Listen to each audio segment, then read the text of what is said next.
Reims, September 1944. Here, where in 8 months' time the German Wehrmacht will sign the capitulation papers of unconditional surrender, Hollywood filmmaker George Stevens and his team of press photographers and cameramen are documenting the last days of the Second World War in Europe. Back in Hollywood, Stevens had directed box office hits featuring stars like Katharine Hepburn and Cary Grant. Now, his work centered on the fall of the Third Reich. On this visit to a champagne factory, Stevens, a scriptwriter by trade, wanted to know what all the bottles had been intended for. A wedding or a romance? Would they have induced a mere mortal to change his whole life?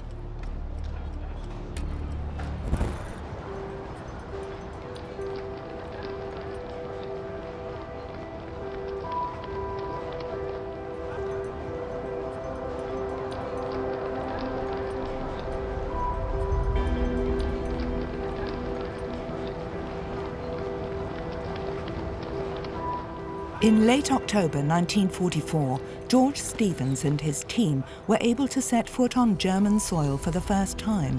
After weeks of fighting, American troops had taken Aachen. It was the first German city to fall into Allied hands.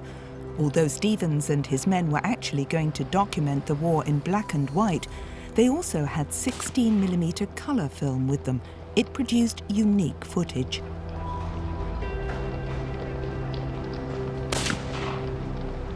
This young German had tried to stop the GIs with a bazooka. It had cost him his life. Stevens felt little sympathy for the man who plunged Europe and the rest of the world into war.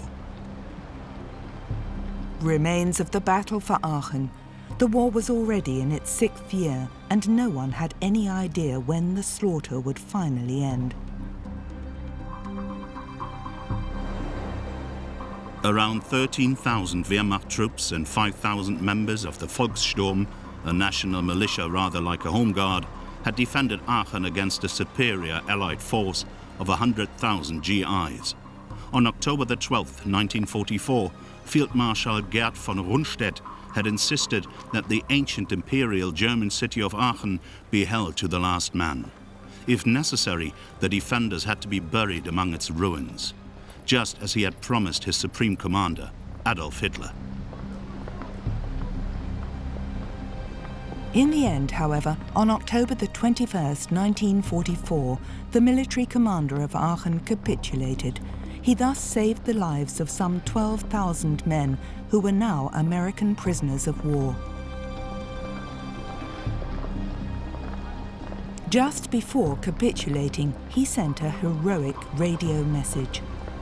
After bitter house-to-house and man-to-man fighting, the defenders of Aachen have run out of ammunition, food and water. The last remnants of our forces, defending this imperial German city, are engaged in hand-to-hand fighting around the command post. All radios have been prepared for destruction. In the unshakable belief in the justness of our cause and in our victory, this is a final greeting to our beloved German homeland. Long live the Führer. Out of an original population of 160,000, around 6,000 of Aachen's inhabitants stuck it out while the town was still being contested. For them too, the war was now over, but only a few were willing to see reason. Only a few weeks after Aachen fell, the US Secret Service stated that many of its citizens were maudlin, had eyes for nothing but their own suffering, and were unwilling to reflect on their own role during the Third Reich. And no one admitted to having been a Nazi. No one questioned whether they might bear any personal responsibility for all that had happened. Writing in her diary on October the 3rd, 1944, in a southern suburb of Aachen, Clara Trafford made a far-sighted comment. I have had enough forever and a day, but in 20 years' time there will again be enough idiots around who will ignore what has happened and be willing to start the same misery all over again.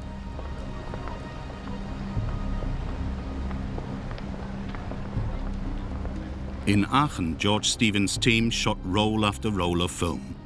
But because it didn't contain any actual fighting, The footage was never shown on any newsreel. The Hollywood director Stevens took great care not to expose his team to danger. As a result, it was only years later that the color films were found in his estate.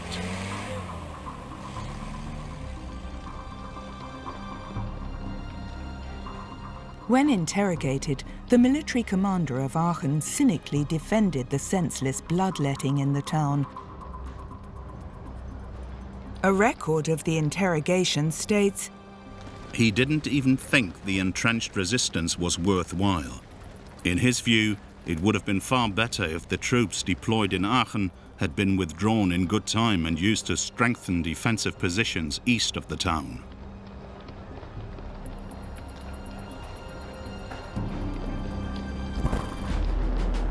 It took more than 4 months for the Allies to reach the Rhine. In mid-March 1945, a US Air Force team filmed on the bridge at Remagen. The German Air Force made repeated attempts to destroy the structure, but the Americans doggedly defended their biggest coup so far. Artillery units took up position to secure the only intact bridge over the Rhine.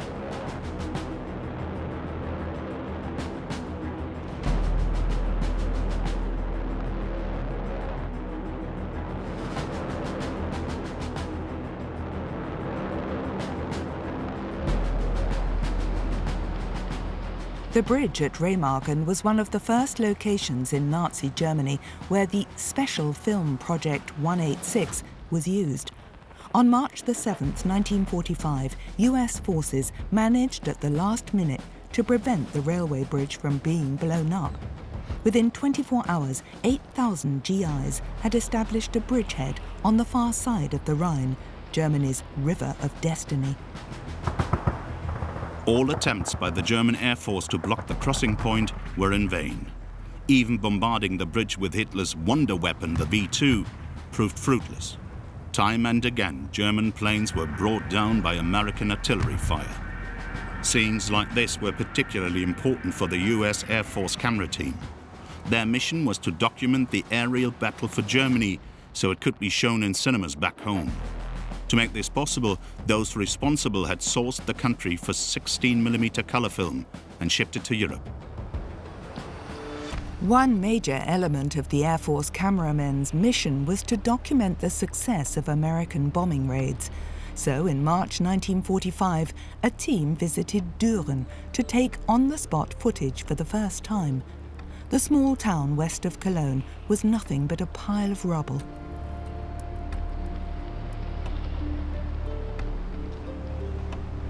One reporter with the US military journal Stars and Stripes wrote, "This place is just a remnant of a town. No one lives here anymore.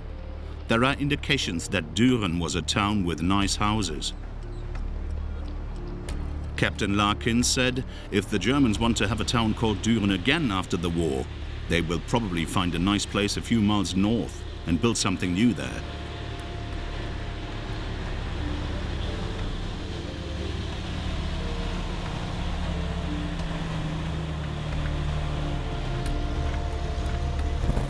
At around the same time, on the other side of the border, somewhere in Belgium, American Supreme Commander Dwight D. Eisenhower had arrived to visit troops.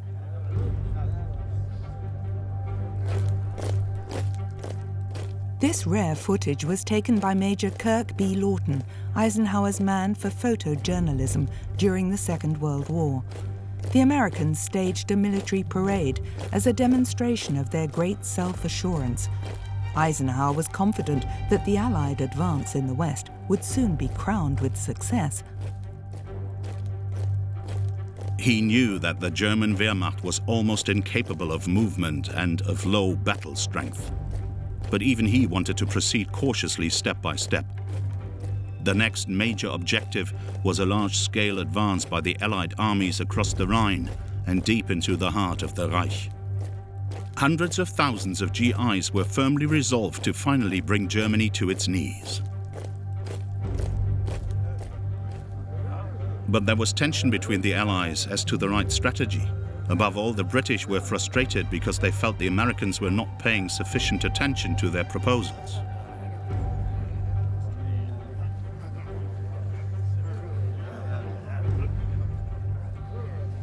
Also present at the parade was Hollywood film star Marlene Dietrich. She had hated Hitler and the Nazis ever since emigrating from Germany.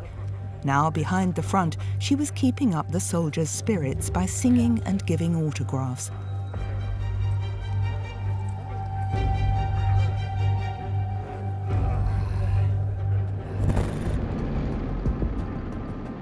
On March the 23rd, 1945, the Allies crossed the Rhine on a broad front. More than 1.2 million soldiers were ready to finish off Nazi Germany. Heavy equipment was transported to the other side of the river on hastily erected pontoon bridges.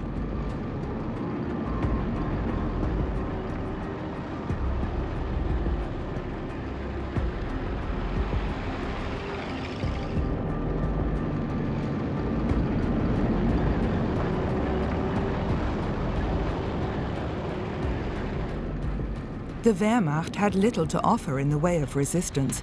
Adolf Hitler was fully aware of the size of the threat in the West. Germany's commander-in-chief feared that, in view of American superiority, his troops might surrender in droves. One German officer wrote in his diary, "We sense that a decisive battle is about to begin. The enemy crossed the river at 3 points which initially were separate. On the 22nd of this month, a directive from the Führer was read out to the whole assembled battery. Anyone taken prisoner by the enemy, it said, without being wounded or clearly having given his all, will be punished. Not only will he be disgraced, all financial support for his family will be stopped, and his family will be made responsible for his action." Everyone had to sign to say that they had heard the order.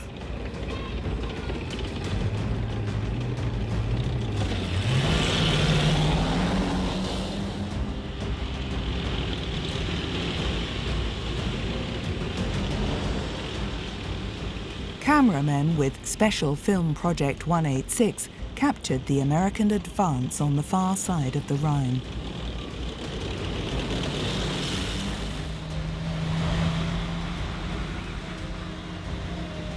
At this time, a young woman in Frankfurt felt like she was living in a vacuum.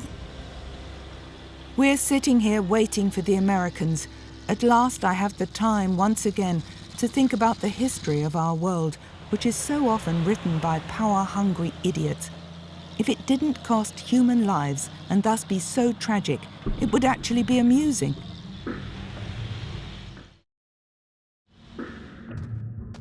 On March the 25th, 1945, German propaganda minister Joseph Goebbels stated that the military situation in the West had entered a critical, almost deadly stage. At the same time, a young girl in the Westerwald region wrote in her diary, "It's a Sunday like any other, yet, in view of the strange circumstances we can expect, one full of dread and inner turmoil, if only it were all over. It can't be long before the enemy gets here." Suddenly someone shouted, "The Americans are coming!" You've no time to think. Like Schiller, all you can say is, "Everyone runs, rescues, flees." At the back of the village, a sad picture presents itself. Is that our proud German Wehrmacht? The village has been handed over. Around 200 German soldiers who had gathered here have been taken prisoner.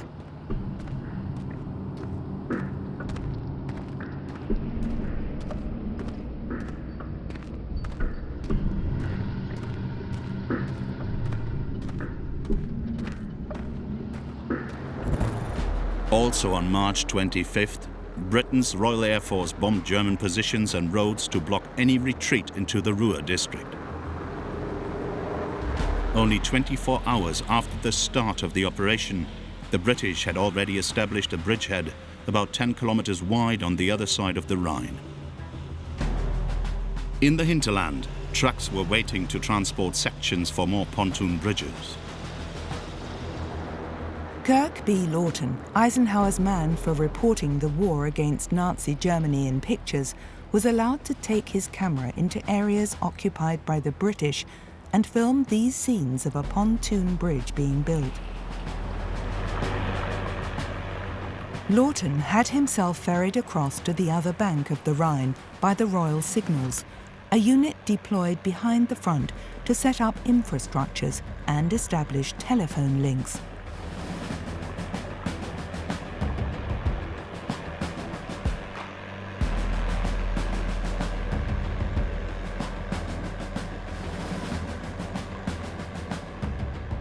On the shore, the ground was being swept for landmines planted by the Germans. Here too, many German soldiers had surrendered in the face of superior odds.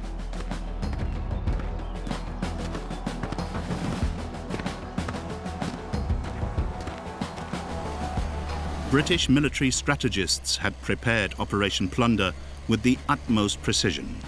Now, top brass in London was expecting the Americans to accept that the further advance into the heart of the Reich would take place under British command. In a conversation with General Eisenhower, British Prime Minister Winston Churchill is said to have repeatedly exclaimed, "The Germans are beaten. Now we've got them. They are finished." But the Americans still kept their British allies in the dark about their own totally different plans. Eisenhower was determined to push his armies mainly into central and southern Germany. He wanted the British to advance towards Hamburg and Denmark. When Winston Churchill heard that, he was outraged. After his fleeting visit to the British troops, Major Lawton returned to Eisenhower's headquarters in Reims.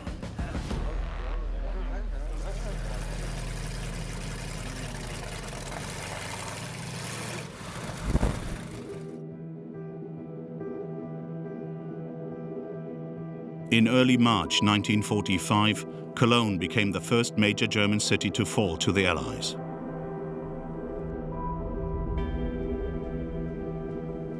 On March the 26th, 1945, a camera team with Special Film Project 186 was allowed to enter the cathedral city for the first time. On this occasion, the US Air Force was interested primarily in the damage caused by the numerous Allied bombing raids on Cologne. Initially, the camera rarely focused on the few people still living in the city.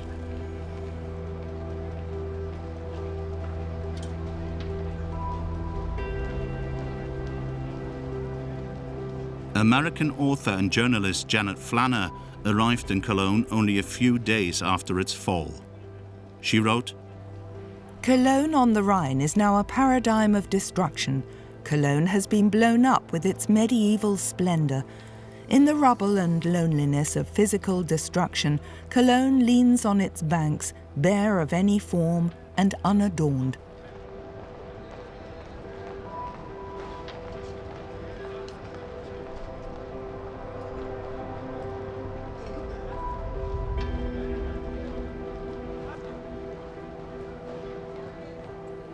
Those who are still alive laboriously fight their way through the buried side roads, a shriveled population in black clothes and loaded with bundles, silent, like the city.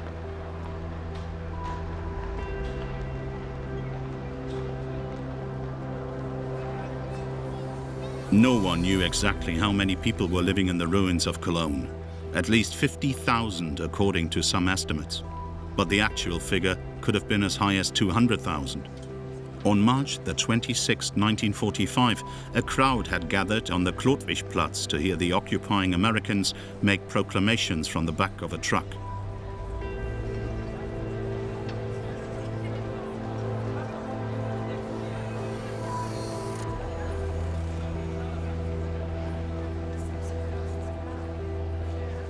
In the first few days of the American occupation, one German woman noted, "We're only allowed to go out during the daytime. After 7 p.m., a curfew comes into effect. We're bombarded with rules and regulations. This time they really are driving militarism and National Socialism out of us. They're not permitting a single trace of what life for us used to be like." High-ranking Nazis and SS henchmen had fled the city before it capitulated. Above all, the people of Cologne were happy that for them, the war was over now. One of them said that first and foremost, occupation meant an end to the horrors of air raids and artillery bombardment, to the fear of being evacuated somewhere, whether they liked it or not, and an end to constantly living underground.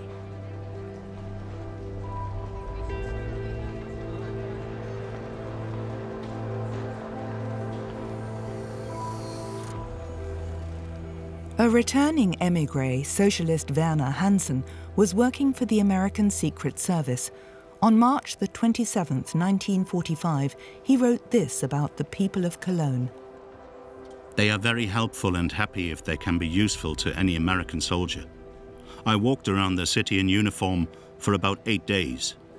I didn't speak to a single hostile person. I will never forget the old worker's wife who hugged me, crying with happiness and joy, because the Nazis were now gone and we were there.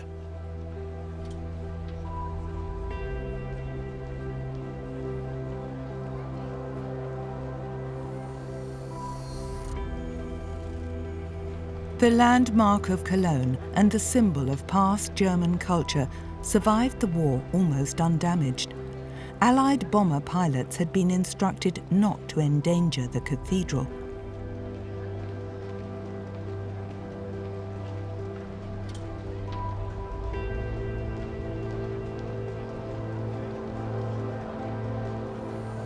When war broke out, the incredible art treasures kept in the Gothic cathedral were taken to a safer location. From one of the cathedral's twin spires, an Air Force cameraman filmed the full extent of the destruction. The many other churches in this Catholic city did not remain as undamaged as the cathedral. According to official British sources, between 1941 and 1945, 150,000 tons of bombs and 5.1 million incendiaries were dropped on Cologne. The true figure is probably far less, but even so, the city suffered greatly from the continuous aerial bombardment. In March 1945, no one could predict when Cologne would be rebuilt. Here, on an airfield somewhere in Belgium or in a part of Germany that has already been occupied, a squadron of American P-47 fighter aircraft are preparing to head off on another mission. A cameraman with Special Film Project 186 took this footage of the ground crews in April 1945. For him, these men were the less well-known heroes of the war in the air. They made sure that the aircraft being flown were in the best possible condition.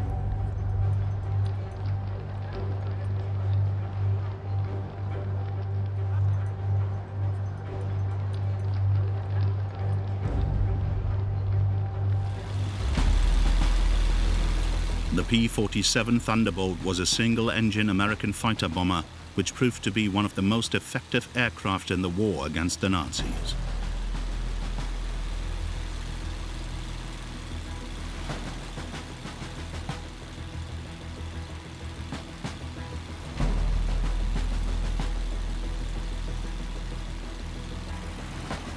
During the Second World War, US manufacturer Republic produced over 15,000 of these all-metal mid-wing monoplanes.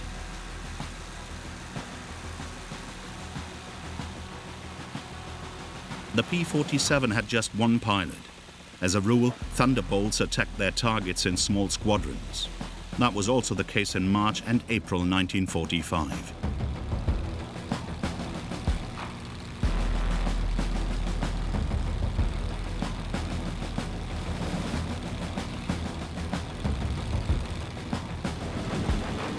Some of the Thunderbolts had automatic cameras on board, which took spectacular pictures.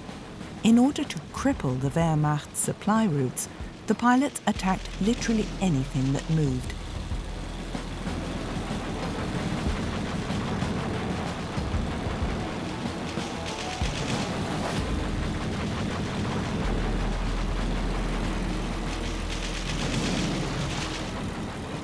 Railway lines and freight yards were favourite targets.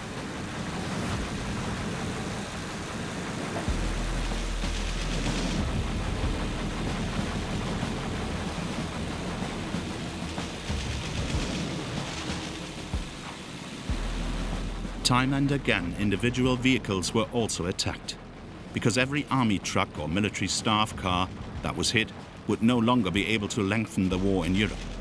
The US Air Force had long since gained control of large areas of German airspace. So as a rule, its planes usually carried out their missions without being threatened.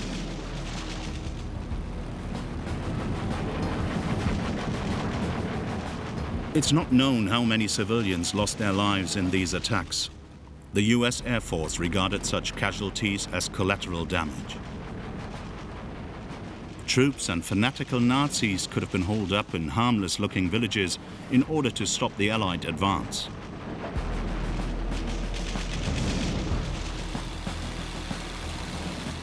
The US Air Force's bomber fleet was also in action over Germany, hitting strategic targets.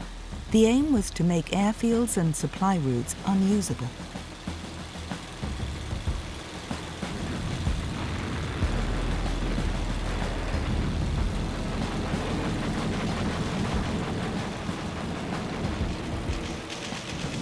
By now, the Luftwaffe was almost incapable of putting up any effective defence. The Nazis had ultra-modern jet aircraft at their disposal, but often their Messerschmitt Me-262s were grounded, mainly because of a shortage of fuel. Time and again, as they advanced, the Americans came across camouflaged Me-262s. The jet was capable of attacking Allied aircraft at a speed of up to 870 kilometers an hour.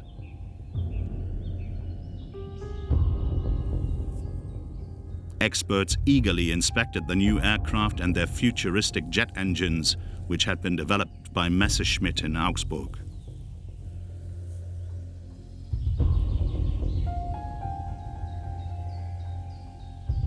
The US Air Force had every reason to fear the Me-262.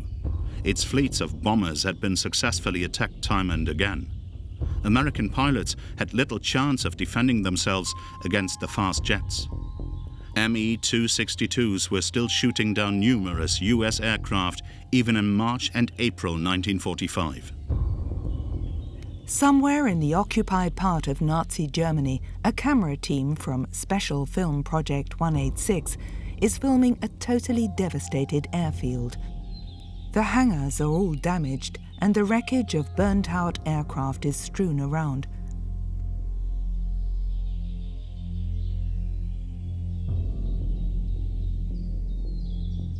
To enhance the effectiveness of this pan shot, the camera team have placed a portrait of Hitler in it, upside down, of course.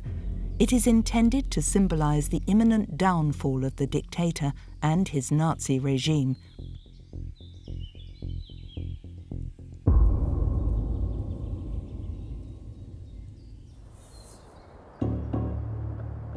In late March, south of Koblenz, another US Air Force camera team filmed an Allied air attack on a German military convoy.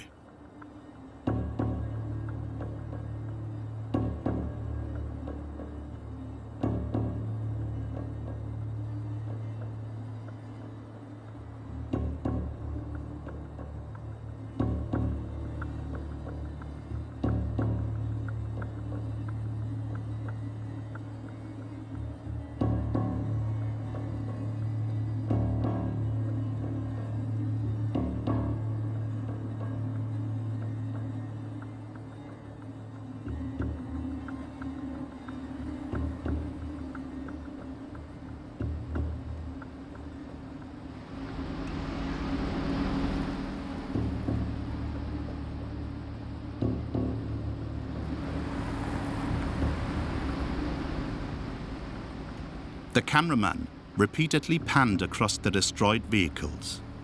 We can only imagine the dramatic scenes which took place here. It is not clear whether this convoy, which belonged to the notorious SS, was on its way to the front or was looking for refuge from the advancing Americans. Nor can we tell how many soldiers lost their lives here.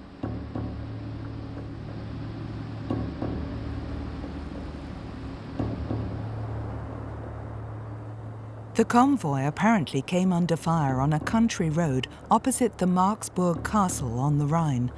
Spotting it was important to the Americans because units of the Waffen-SS were regarded as particularly dangerous.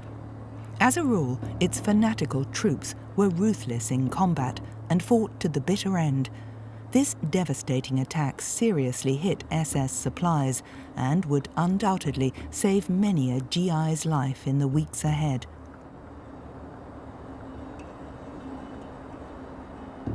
According to notes made by the cameraman, this German was also a member of the SS. He had surrendered to the Americans wearing harmless-looking civilian clothes. It's not clear what happened to him. He was probably taken to a prisoner of war camp.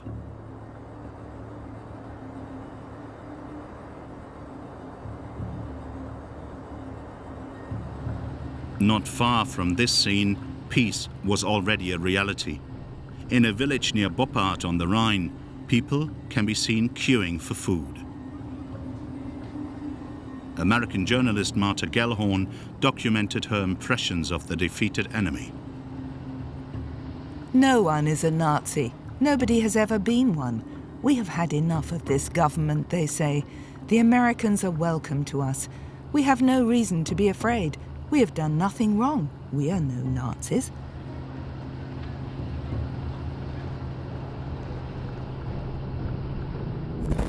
"60 kilometers downstream, an automatic camera belonging to the Air Force team took this aerial footage of the bridge at Remagen. The bridge, which had long since become a symbol of imminent victory, had by now collapsed. George Stevens and his team arrived here at the end of March 1945. The Hollywood director had been flown in from Paris at the personal request of General Eisenhower to document the successful advance of the Allied forces.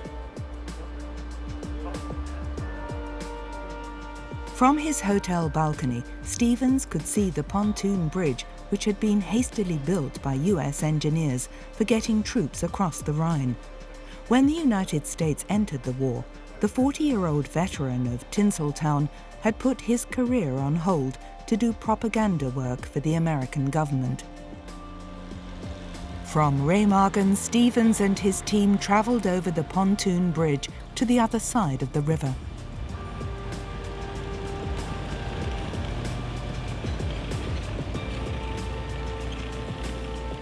A few young Germans momentarily blocked the cameraman's view of ruined buildings on the riverbank.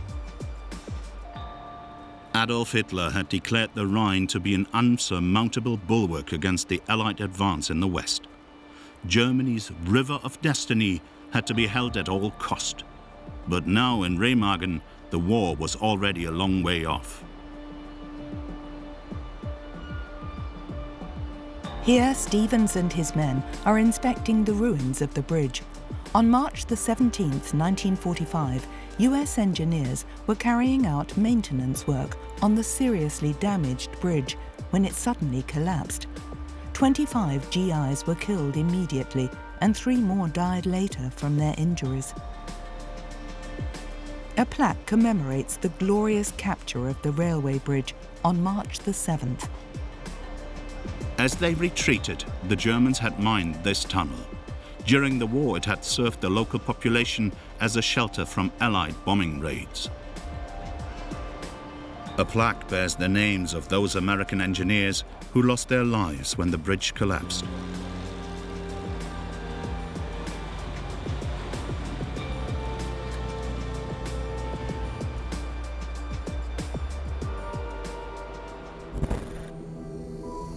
A flight over ruins. In March 1944, Frankfurt's historic Old Town was destroyed in 3 bombing raids by the British.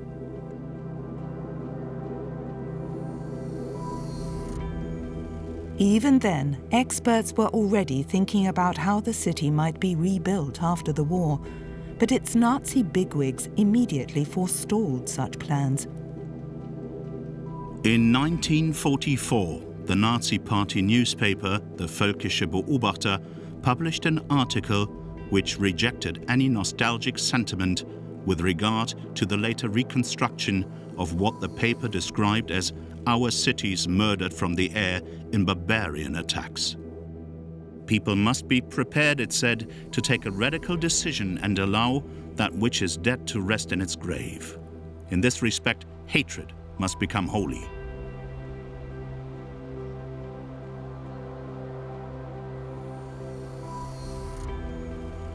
In late March 1941, a camera team with Special Film Project 186 documented the damage which American bombing raids had caused to traffic routes and railway tracks in Frankfurt.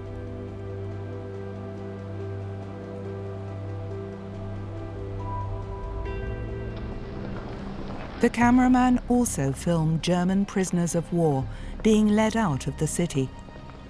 Frankfurt's military commander, Lieutenant Colonel Loeffler, was determined to hold out against the Americans. He told his men, "If we knew there was nothing to back us up, we could wave a white flag and end matters. But perhaps our leadership still holds a trump card after all. In that case, it must never be said that our, or my, failure prevented it from being played. Therefore, we will do what we have to do." On March the 27th, 1945, American artillery shells hit the German command post in the city. Loeffler was seriously wounded and died from his injuries.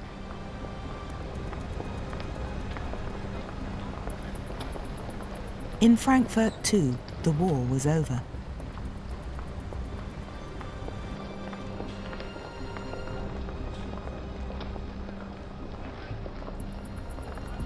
At the same time, American units were advancing further into the heart of the Reich. Many villages in the Westerwald region offered no resistance. Often, courageous citizens had hung white flags from their windows. This was still dangerous because such actions were punishable by death. Time and again, Germans who were tired of the war and wanted to put an end to the madness were hanged or shot out of hand by fanatical Nazis.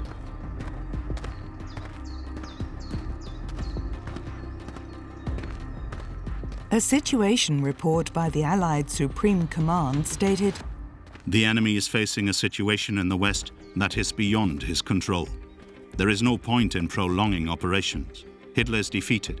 However, like all other Napoleons, he is not leaving without fighting to the last breath. It only remains to be seen how long that breath will last, or whether the Germans will be willing to go along with it."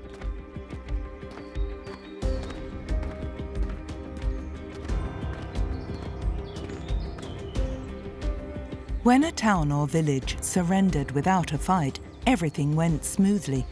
Often tank traps were removed by the inhabitants themselves so that US armor could advance more quickly.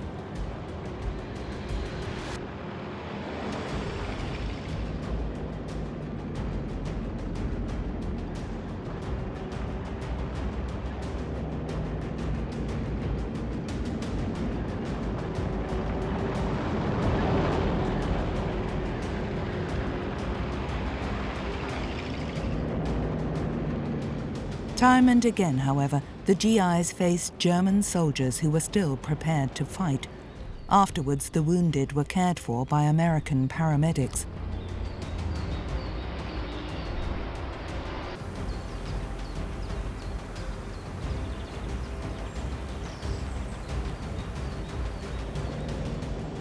On March the 31st, 1945, American troops occupied Bad Hersfeld. After offering brief resistance outside the town, its commander decided to surrender. French prisoners of war welcomed their liberators. A camera team with Special Film Project 186 captured the moment the war for this town came to an end. Here, a delegation from the municipal administration and the military negotiate the peaceful handover with an American advance party. Most of the inhabitants were relieved to have got off so lightly. Some of the buildings were in flames because of artillery fire, but that was the only damage here.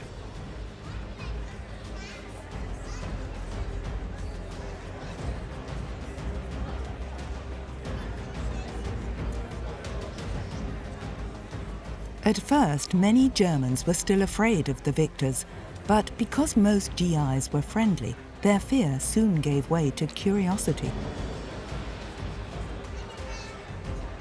Bad Hersfeld could count itself lucky once again.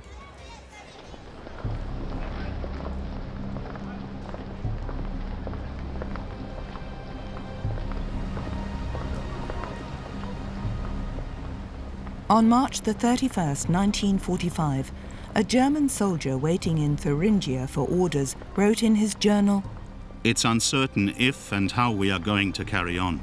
It's impossible to get any clear news on just where the front line is. Several wedges have been driven into our area. The aim is obviously to separate North from South Germany. The question is, where will our leaders then go?"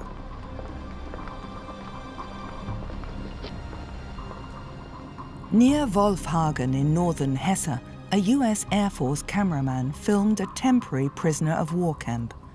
Hundreds of German soldiers and national militia fighters were crowded together behind barbed wire fences. In a letter to his parents written on April 1st, 1945, a German soldier described the thoughts of the Wehrmacht's last reserves. "This year we Germans are experiencing one of the saddest Easter festivals in our history. The enemy has penetrated deep into the east and west of our country. But the war will only be lost if we abandon ourselves. Even if Germany capitulated, would the war be over for us? No, that would only be the start of the horror, and we wouldn't even have weapons to defend ourselves. But as long as we still have weapons and firm belief in the rectitude of our cause, nothing is lost. I am convinced that there will be a decisive turn of events. The destiny which the Führer has given us will not permit all the terrible sacrifices to have been in vain."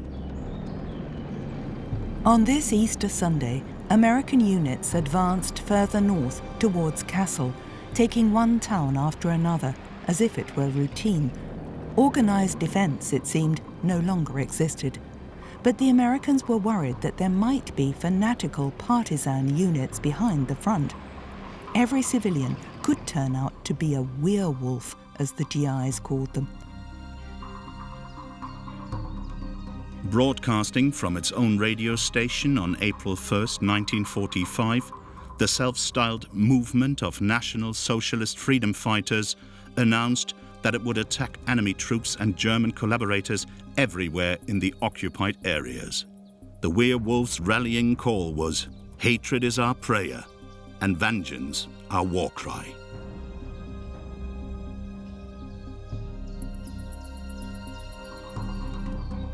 Propaganda Minister Joseph Goebbels wrote in his diary, "The werewolf consciously turns to the political minority of those stalwart souls who always form the steel tip of the leaden wedge of the people."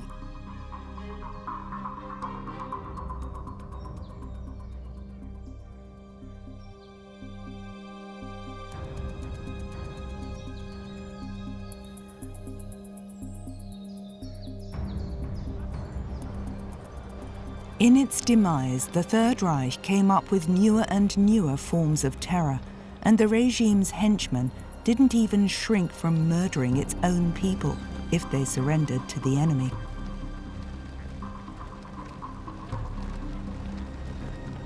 Days and weeks of uncertainty still lay ahead of the US troops. Their mission was to bring down Germany with military might, and US camera teams continued to document the end of the war in color.